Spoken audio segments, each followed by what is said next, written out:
விளையாண்டுட்ருப்போம், phone நோண்டிகிட்ருப்போம், TV பார்த்துட்ருப்போம், சும்மா கூட உட்காந்துருப்போங்க. ஆனால் அம்மா இப்போ வந்துருவாங்க அப்படின்னும் போது அவதியாக வேலை செய்வோம்.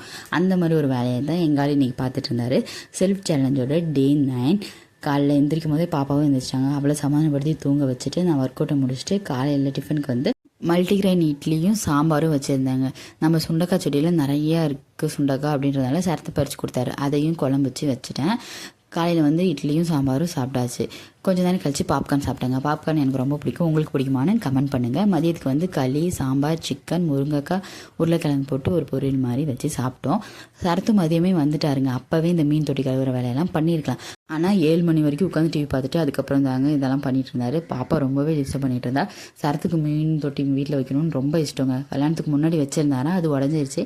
அதுக்கப்புறம் இப்போ தான் பாப்பாக்காக தான் நாங்கள் வாங்கியிருக்கோம், பாப்பா பார்த்து விளையாடுவான்னு. நைட்டுக்கு வந்துட்டு முட்டை தோசையும் சாம்பார் சட்னியில் வச்சு சாப்பிட்டாச்சு. 9th டே வந்து இனிதே முடிஞ்சிருச்சு. நாளைக்கு பார்க்கலாம்.